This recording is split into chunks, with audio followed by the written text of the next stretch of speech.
What's up YouTube? Codex and Candle here with another Let's Play. This is going to be the first episode of what is hopefully a long series playing Baldur's Gate 3, one of my favorite games of all time. We're going to start a new game just now. And I think we're unbalanced. I'm not the brightest tool in the shed, so to speak, when it comes to like tactician and strategic combat, as Tactician describes. Definitely don't think I'm going to do an honor mode. I think I'll just stick with balanced. If this is your first time watching a video of mine, just want to give you a bit of preview of what sort of style I'm looking to make. Don't expect from this video a tutorial on Baldur's Gate 3 or in any way a guide of how to play it or how to build a impressive build or mid-max or anything like that. Instead, I'm looking to do more of a relaxed, laid-back ASMR style of video. So if that sounds interesting to you, well then you're in the right place. So let's start the game. And I love this game. I played it about 2.5 times already.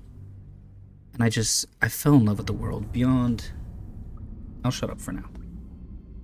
The cinematic in the beginning, it's just marvelous.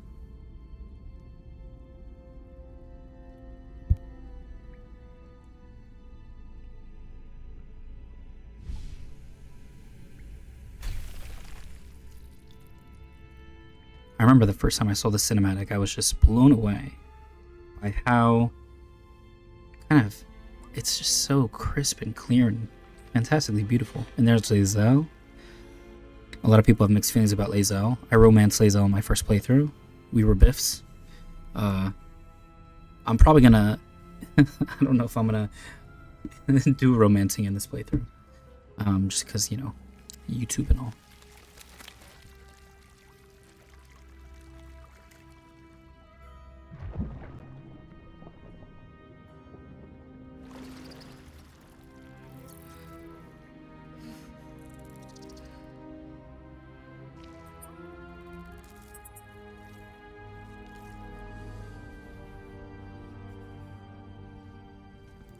This part always gives me the heebie-jeebies.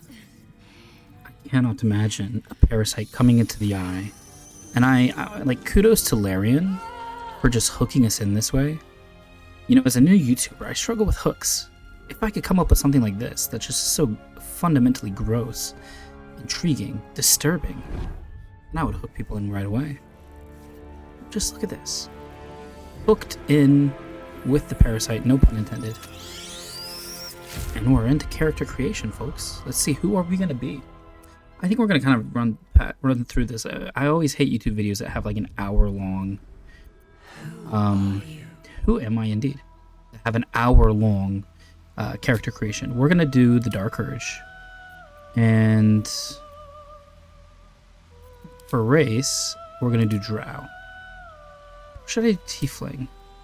So, I love the Drow because of the complexity of its character, especially if you want to play a good Drow. Now, starting out from the Dark Urge, obviously, we are starting with the presumption that we have a dark past. It says, you remember nothing but a path paved with blood.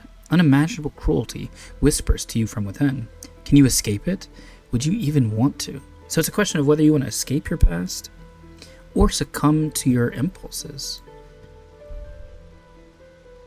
And I'm curious, what race would be most fortuitous or would have synergy with that backstory? Now, Tieflings are descended from the devils of the Nine Hells. They face constant suspicion in Faerun, the same as Drow. Drow also have immense racism towards them, like people in Faerun react rather negatively towards Drow, because most Drow from the Underdark are followers of Loth, which is the spider goddess. She's quite wicked and evil, and if you ever read any of the books by of Drizzt Do'Urden, a very famous character within the lore of D&D, you will know that people in Menzoberranzan, which is one of the main cities of the Losthorn Drow in the Underdark, and I apologize for the noise in the background. I have the window open. I live in New York City and Brooklyn. It gets kind of loud. I might close the window in a minute. But either way, when people see the Drow, they have this visceral reaction of like, oh my god, this is probably a Losthorn Drow from Menzoberranzan or some other environ. And so they have a negative sort of reaction. I think a tiefling might be fun too. So I think I'm going to do a tiefling because maybe we'll connect a lot with Karlach. I know Karlach is a fan favorite. Like, who doesn't love Karlach? So what kind of tiefling am I going to be? Am I going to be an Asmodeus tiefling, Mephistopheles, or Zariel? Now, Zariel she features very heavily in the prequel lore story to Baldur's Gate 3, which is Descent into Avernus. It's also part of the prequel story to Zevlor and the tieflings in the Emerald Enclave, or in the Grove region, which we'll get to as we play. So it might be interesting to say that we are from the bloodline of Zariel, who's the, as far as I can recall, and I hope I'm not making a mistake here, the arch devil of Avernus, which is one of the layers of the Nine Hells. So, tieflings from Zariel's bloodline are empowered with martial strength and can channel searing flame to punish their enemies. I think that's what we're going to do. Now, what class are we going to do? I think we should be some type of paladin. I find it fascinating to kind of combine Paladin, Lord have mercy, Paladin with the Dark Urge. So the Dark Urge is like, I have this bloody past, and I can't remember it. I don't know what I've done. I have this urge to do wicked things. But Paladins make this oath, an oath to do what is right. So I think that's what I'm going to do. As the description says, a promise made so deeply that it becomes divine in itself. Flows through a paladin, burning bright enough to inspire allies and smite foes. So I get the thaumaturgy cantrip with being a tiefling. I gain advantage on intimidation performance checks, which kind of, again, role-playing wise, goes really well with the Dark Urge. Listen to this character's story. What would happen if I do this? Ooh, I've never done this before.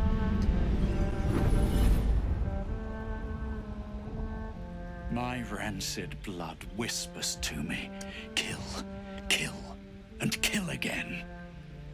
My ruined body yearns to reap death in this world.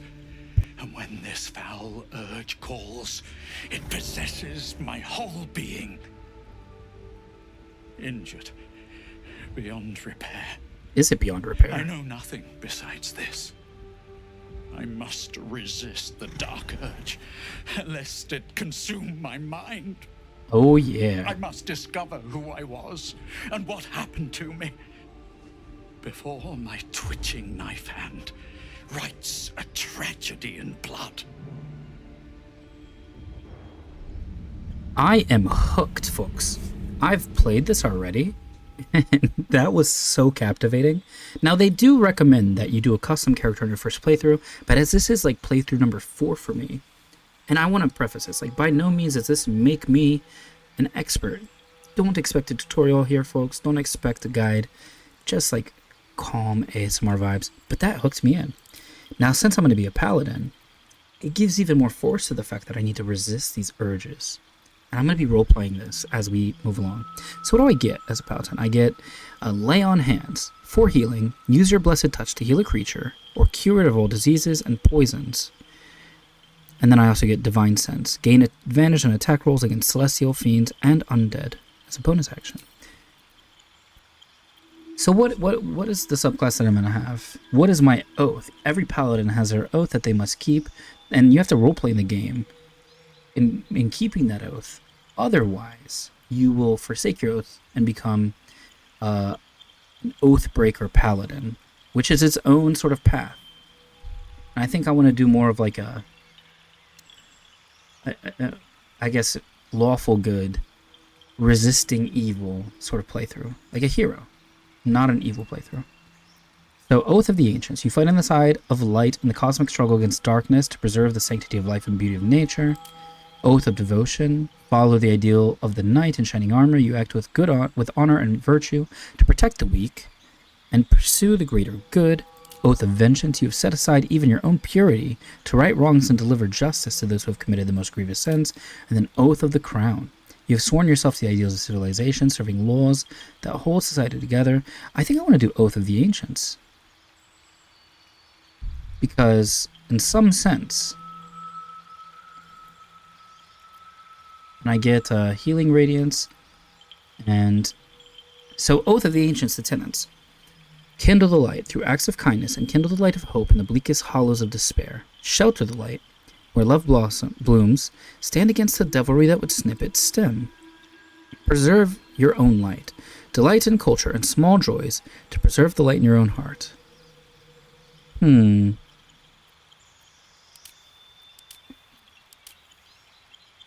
about Oath of Devotion? Courage. Stride dauntlessly into action. Compassion. Show clemency when prudent and lend your arm to those in need. Duty. Tend to your responsibilities, obey just laws, and support those entrusted to your care. I like that one too. Oath of Vengeance. Fight the greater evil, no mercy for the wicked.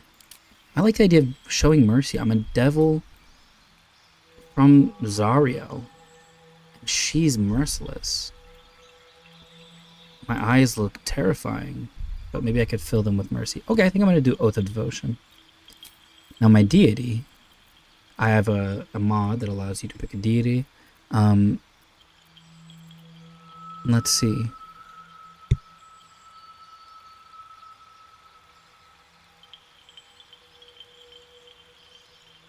Let's see, what deity do we want to pick?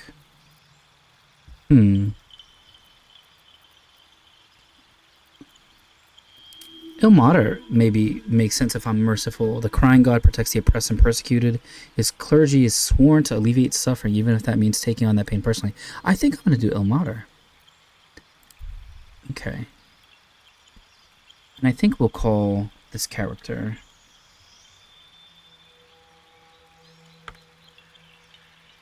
Let's just do the channel name. Codex and Candle. Now, well, first, before we get to her, I need to, how do I change my appearance? Edit appearance. There's not much I want to edit. I do want to change my horns. Let's see.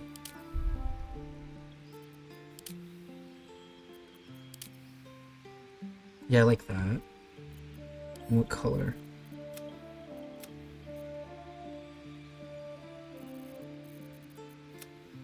Red horns look freaky. But I don't want it to be too unbelievable. I think... Oh, that looks nice. And then eyes. I definitely want to change the eye color.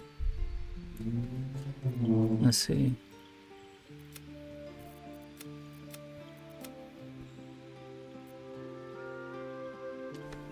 I like that too.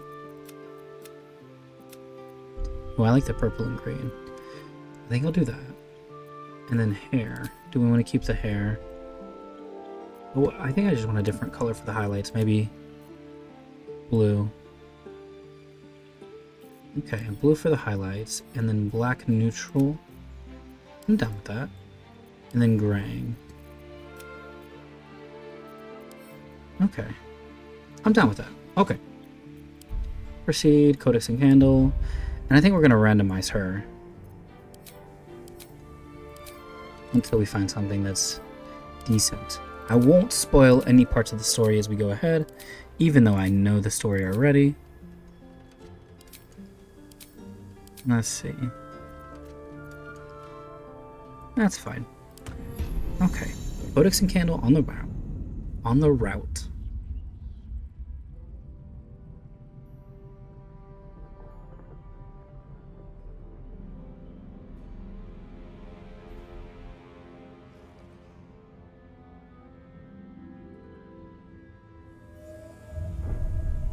It's like a movie. The production quality is fantastic. I cannot wait to see what else Larian Studios has in store for us. I know it's not going to be Dungeons and Dragons, and that's a shame.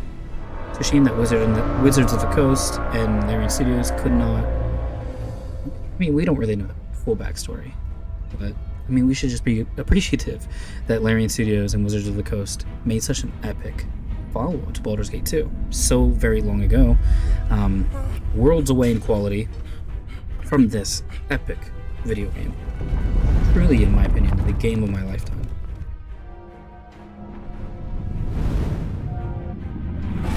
And it's gone.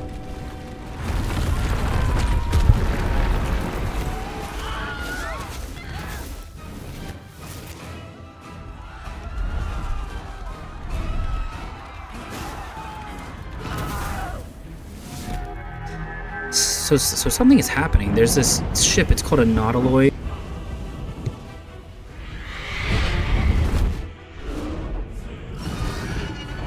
And then there's dragons chasing it. These people on the back of the dragons are the race Githyanki, and the people driving the nautiloid are mind flayers. So there's like an eternal battle between the Githyanki and the mind flayers in the lore of D&D. The Githyanki were once enslaved by mind flayers. And part of their whole origin story is finding their freedom. This is like an action movie.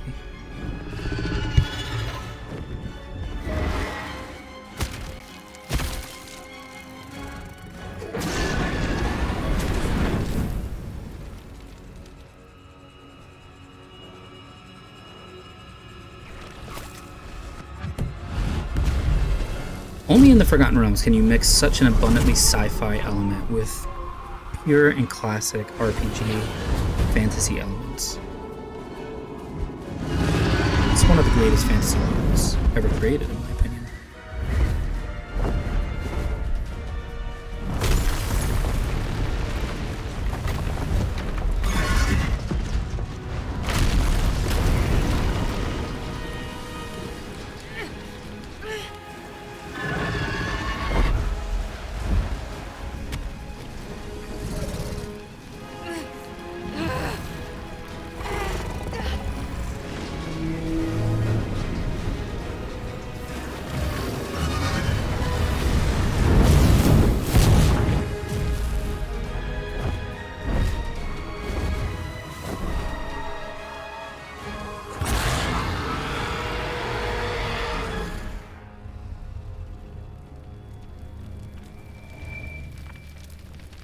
And thus, we awaken. There goes Lae'zel.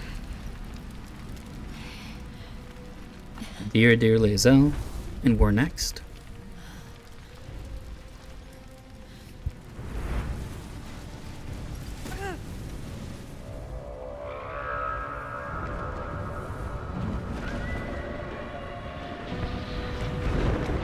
And we're in Avernus. This is the blood war playing on in the background between devils and demons. Again, this is all tied into that backstory of Baldur's Gate 3, which is the Descent into Avernus campaign for D&D Tabletop. It features very heavily in the kind of background lore narrative that's happening, the setup to this moment. Let me just check something real quick.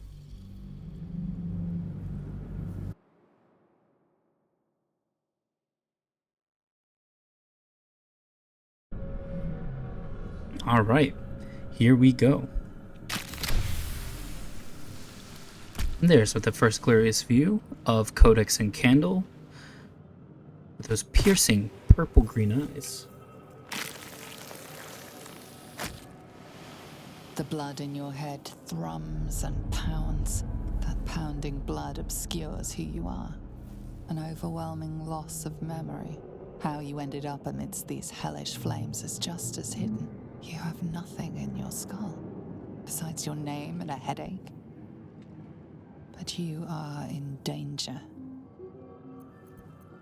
So, this is the first step of us developing the personality of this tiefling, this Zariel tiefling with this dark backstory who is nevertheless committed to peace and to mercy, irrespective of what they did in their past. At some point in the past, we made a decision to leave that way of wickedness and seek the path of mercy and redemption.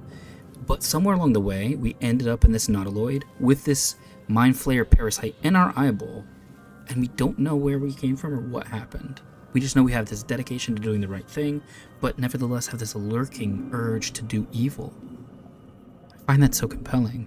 So I think what we'll do is say our name aloud. You have a part of yourself. Or no, let's take a deep breath, shake your head, Time to get out start of here. anew. And then you can shed light on the dark of the matter of yourself. Great. My head. Okay. These boots have seen everything. Do they have? So just give me 1 second. I just want to check one of my settings. Okay. Fantastic. Looks like everything is running. Now, I'm not going to lie to you. I have a mod installed. And, it's right here. Toggle party limit adjustment spells. Which allows you to add more than 3 people in your party. I'm going to cheese this a little bit. I think it's more fun to have more people in your party from an RP standpoint, from a role-playing standpoint. But we're going to do that. Okay. So, where do we access those spells? I have them right here. So, increase party limit, and then apply. So, I'm going to set our limit to 5 for now, and then we'll apply new limit. So that's it. Your critty party limit is 4, and I'm going to change it to 6. Yes. And it gives me a little bit of this effect. New party limit being applied. Okay. Now let's just explore the HUD. Whenever I played Baldur's Gate 3, it was mostly on the PS5. I did not have a computer that was capable, really, of playing it on PC. So we have our character here. We have status effects here. Our current DPS weapon is a Warhammer that has 1d10 damage plus 3. It's just 1d10, yeah. Is it? No, it's... You know, I think it's 1d8 plus 3. You have your inventory. Now, in this playthrough, I'm probably going to spend quite a bit of time going over item descriptions, kind of taking my time.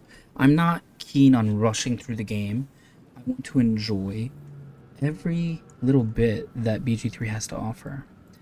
So we are Paladin, Oath of the Devotion, Zariel Tiefling. We have a resistance to fire, because we are from the fire itself. We have dark vision. We have our tenets, so we must be courageous, compassionate, and dutiful. We don't want to forsake our oath. We have opportunity attack. Of course, everyone has opportunity attack.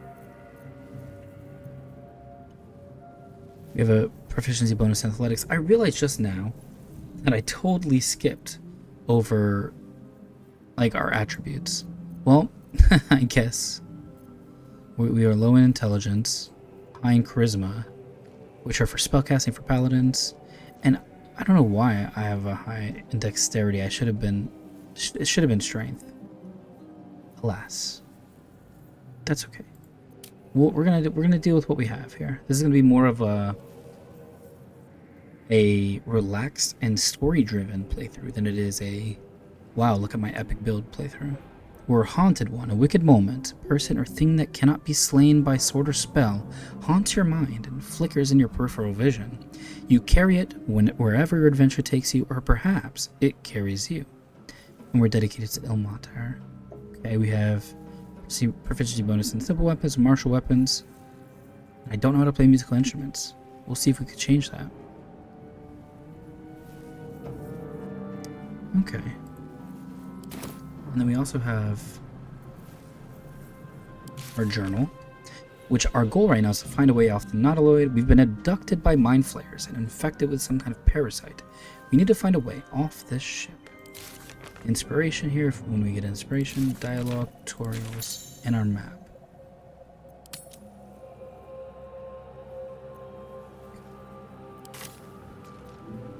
Photo mode, map, camera, in-game menu. From up here, we have our equipment, our spellbook. We currently have Holy Rebuke. We have Lay on Hands. And we also have divine sense.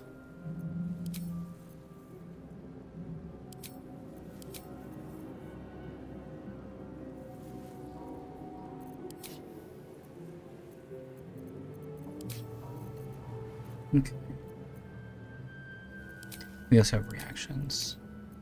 And I'm just gonna toggle this to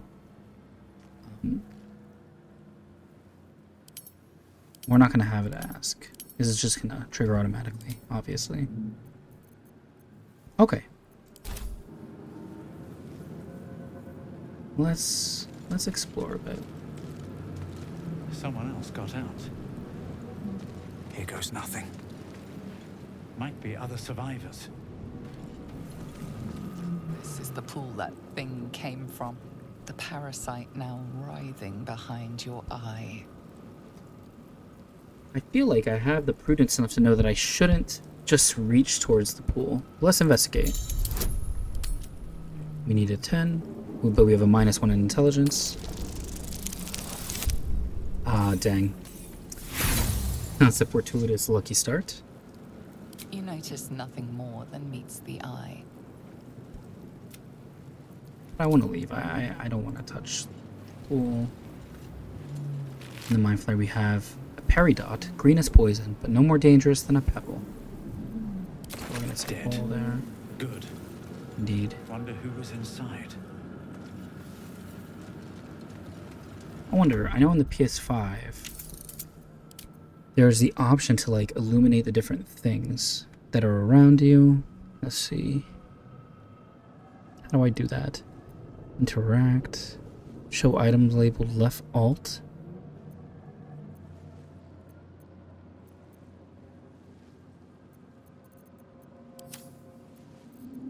So left alt. Ah, that's what I do. Okay. So left alt shows me kind of what's nearby.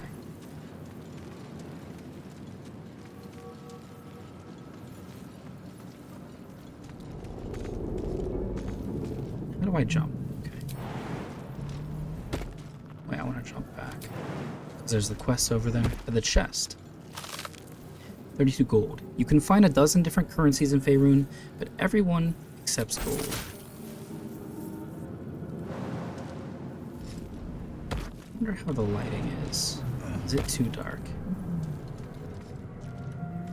Nothing really here except for restoration.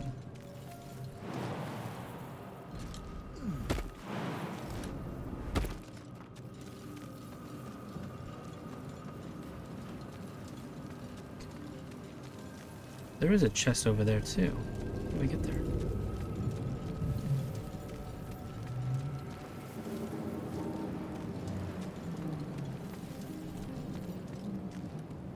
Let's see.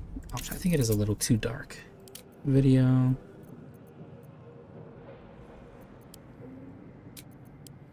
Let's do auto detect. Okay.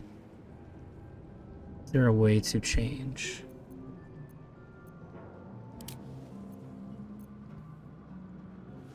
The brightness.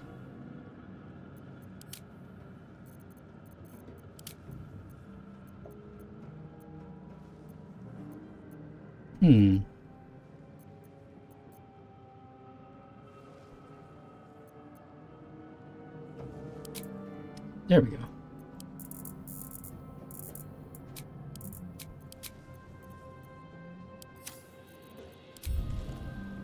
That's better. So how do we get there? It's so wild. I feel a little lost playing this on on a computer rather than on the PlayStation. On a PlayStation, I would know exactly what to do. So I think there's a way signal that I can. Okay, so there's a way to like explore. Ah, so I gotta get that away, and then I could find my way back.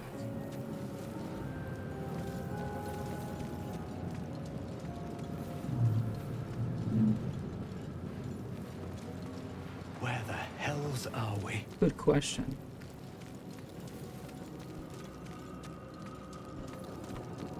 And there's some things over here. Definitely want to make sure, I interact with everything. So we have Onyx. Maybe I need more pockets. Ah, probably. Visions project into your mind. A nautiloid hurtling through the plains, resplendent with psionic energy. Holding this tablet causes a flash of inscrutable images to appear before the eyes before vanishing, leaving a mild headache in their place. Psionic energy is just fascinating. And creepy at the same time. And there's our cartilaginous chest. Okay, cool. Okay. Can I jump down without... I'll receive 1 damage. But then I can go here and just get restored. Odd. I feel better. Indeed I do. Let's look at what I just picked up real quick. It said when Shar walks upon the earth, she leaves a path of onyx behind her, Shar being the deity of darkness, of nothingness, the opposite of Selûne. Let's do some combat. Let's see what happens. We have some stuff here. What's hiding Got a here? dead goblin. We got some gold. We have another elithid record. Images of goblins, their habits and histories flash into your mind. Interesting.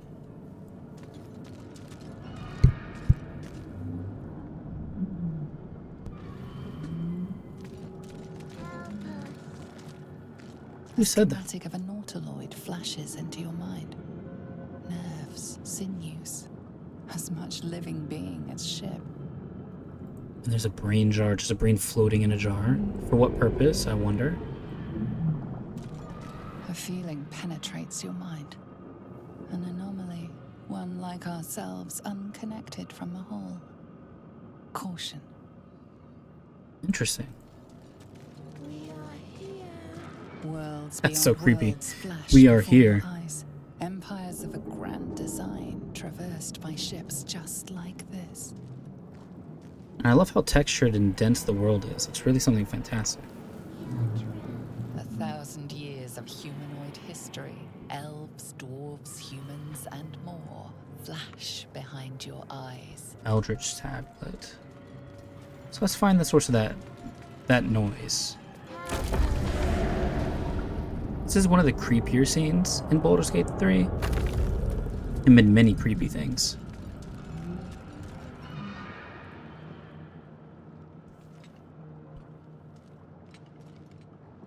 What in the world? Is this the source of that noise? Ooh. Oh my god. It's disgusting. Yes, you've come to save us from this place. From this place, you'll free us. Please, Oh man. before they return. They return. They return. Who am I talking to? A man or a brain? A newborn. Born new from this husk. You realize you're talking to an intellect devourer, a minion of the mind flayers who abducted you. You sound afraid. Why? Enemy. So many enemies. Who's the enemy? Am I the enemy? Tell me what to do. Remove us from this body. From this case. Free us. Please. So I have +1 for dexterity, +3 from strength, so I do have high strength. So I'll break the skull. It's a 10 difficulty check, and I have +3, so I should get it.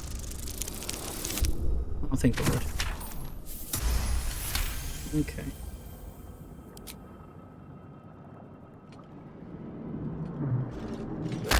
Ooh. It's like, hiya, karate chop. And that's so freaky, the eyes moving like that and the mouth. This is still somehow a sentient being. Skull. But you notice an opportunity. You could cripple the strange creature, making it more subservient, should it prove a threat. Your fingers twitch with the desire to rip its tender, moist meat to shreds. So I have a +1 to dexterity. Let me just check something real quick. Sorry.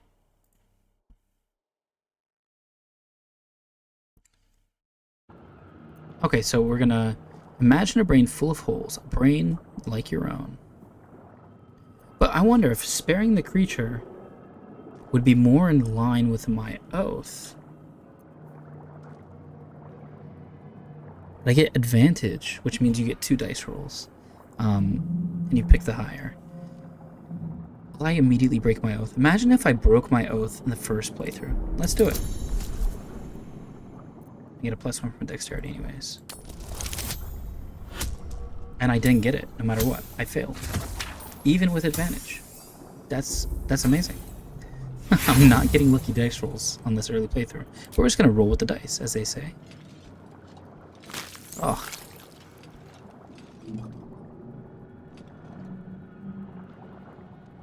What have I done? I failed. Oh lord, that's creepy. This is real eldritch horror. It's like H.P. Lovecraft style. Yeah, he's not happy with us, is he?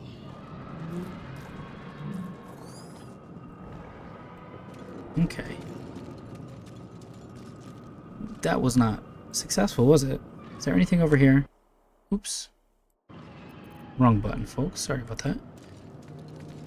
Anything on this fellow? No.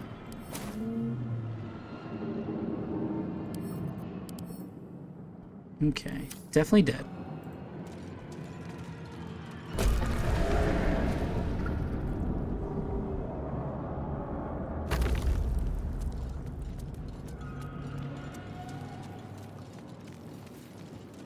I don't think I'm missing anything, am I? No. Okay. Let's go for it. Holy schnitzel. That's pretty epic.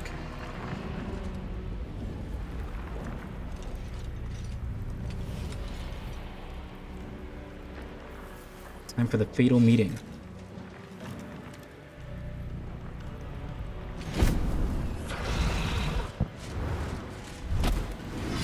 Abomination. This is your end. Your head throbs and your skin Nothing's happening. tingles. Visions rush past. A dragon's wing, a silver sword, and a flash of your face seen through the strange woman's eyes. She's giving me that bombastic side eye. My head. What is this? Skvar, Wow. you are no thrall. Blacketh Vlaakith blesses me this day. Together, we might survive. Indeed we might. Or we might not. Who are you? I, your only chance of survival. Okay. You're spicy, aren't you? We can do nothing until we escape. That must be our priority. Fair enough, fair enough. You speak truth. First, we exterminate the imps. Let's have Then this we combat find the encounter and helm then we take will control of the ship. pause this episode We for will now. address the matter of a cure for this infection once we reach the material plane.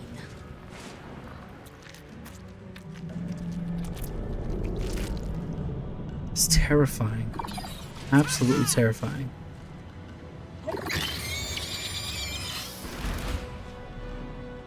My god. Okay. So, I'm operating the Azel. Be true. She has, let's see, she has attached. Yeah, she has ranged. Okay. So I'm not really gonna, I mean, I will talk a little bit about, I suppose, the actual combat itself. And I have the first attack as a miss. But I'm gonna do a pommel strike too on this guy. That was worth it. And I get to walk away, because with the pommel strike, where is it?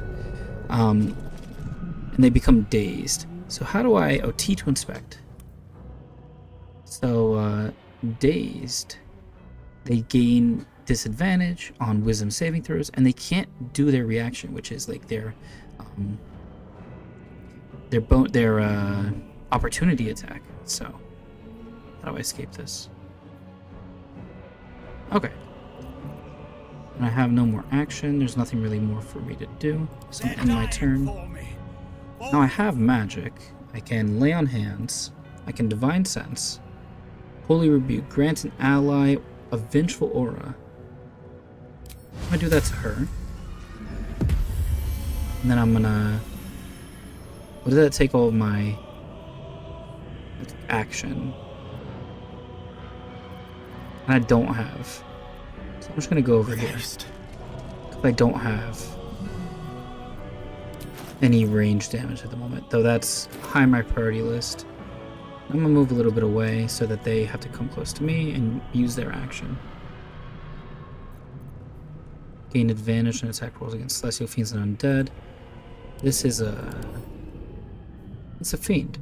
Okay, so I'm gonna do that. It's a bonus action. Okay.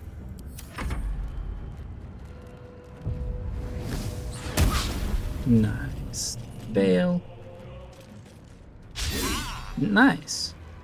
So I'm getting a little bit of luck here. I'm getting a lot of luck. So let's just... And you're down. Second wind. It's once per short rest. I can do pommel strike. Really? Only once per short rest? Okay. I can't really do much, except for I'm gonna go over here. And I'm gonna move a little bit back. On my turn here. These days. And you're down, because I had advantage. This person has, like, range damage, so there's no point, I think, of me trying to, like, maximize the distance. They're just gonna fireball me anyways.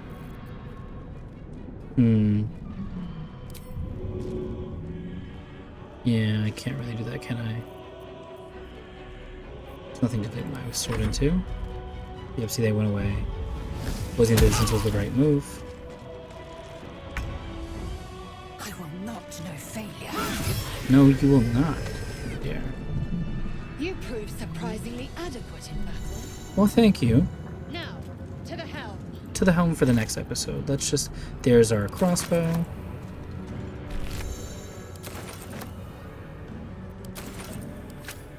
Something good There's an here. incinerated mind flare just laying here.